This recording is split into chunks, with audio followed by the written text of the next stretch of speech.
Here with more, former White House physician who called for Joe Biden to take a cognitive test, Congressman Ronnie Jackson. He was a White House physician for both President Obama and President Trump, along with California Congressman Devin Nunes.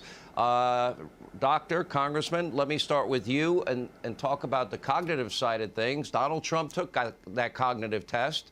You told me that he passed it with a perfect score, 30 of 30. You told me it's a hard exam. You told me that you want Joe Biden to take one. What has been the response? None. I haven't heard a single thing, Sean. And you're right. This is not a laughing matter anymore. I've been saying this ever since he was candidate Biden. And, we have to know what's going on at this particular point. It's sad. What a bunch of hypocrites. You showed on TV, we had the far left, the liberal mainstream media, all the self-appointed elites in academic medicine demanding that President Trump have a cognitive test just because they didn't like the nature of his tweets, not because of any cognitive issues whatsoever. Now they're completely ignoring this, and it's sad. We're being tested, just like you said, every day we're being tested, whether it's Iran or China or Hamas. Or Russia, whatever it is, we're being tested on the national and global stage every single day, and he's failing miserably.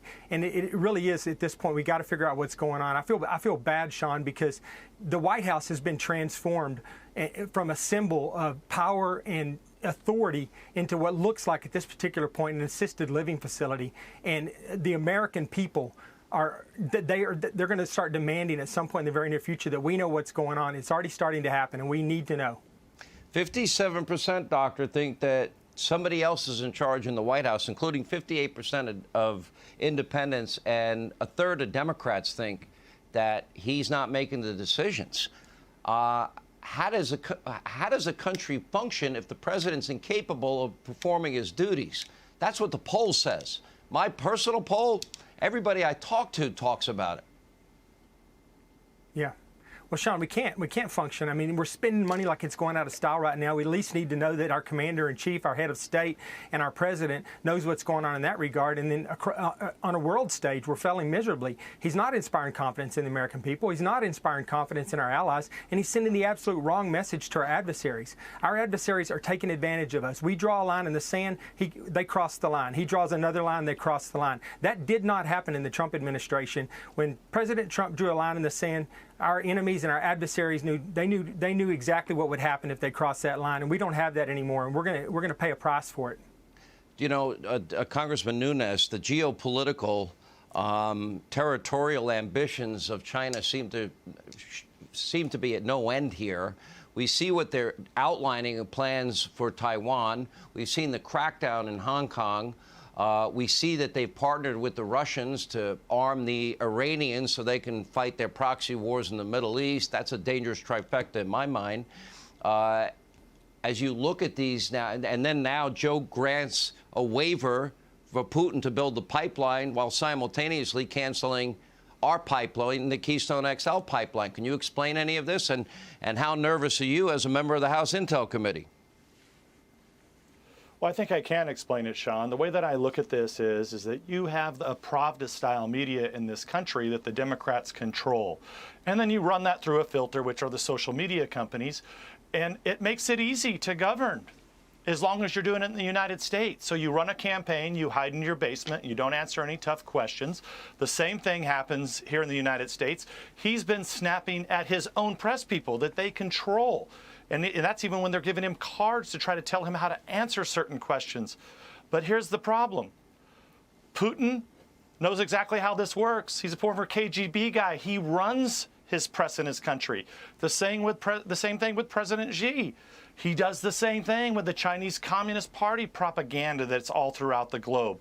So when he sits down with these people, they laugh at him because they know his cognitive decline. They're probably some of the only people that get to sit one-on-one with him, like Putin got to for an hour or two.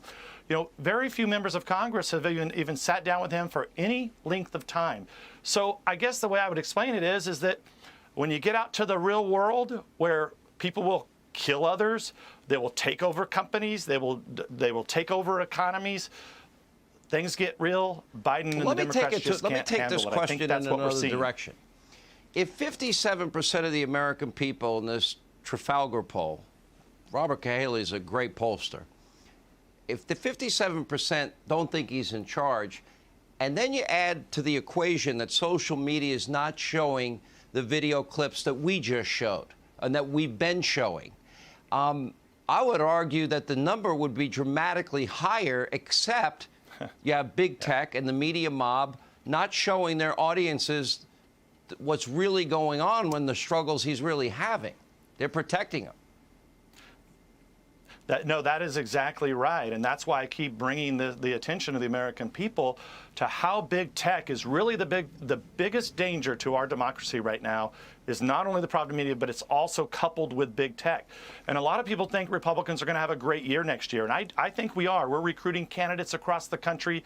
We're doing a great job. We're getting phenomenal people that are standing up to run like Dr. Jackson did in the last Congress, in the last campaign. But you're right. I think if the social media companies weren't covering up Biden tripping, going up Air Force One, the whispering thing, that weird whispering deal that he did a couple weeks ago. You're being unfair. The wind blew him over not once, not twice, 3 times. That's what they said. It was a very windy day. Yeah. Yeah, we got to be fair. But then also explain the strange whispering deal. The strange whispering thing. If Donald Trump or I did that, I mean, or if you did that, we'd be mocked from now to the end of time. It would be like the old misspelling of potato with Vice President Dan Quayle. It would never end. What do you mean by that? Yeah, very strange indeed. I'm serious. I'm not going to call him sippy cup anymore because honestly, I'm very worried. This is not a joke anymore. Congressman Jackson, thank you. Congressman Devin Nunes, thank you. Now, hey, Sean Hannity here. Hey, click here to subscribe to Fox News YouTube page and catch our hottest interviews and most compelling analysis. You will not get it anywhere else.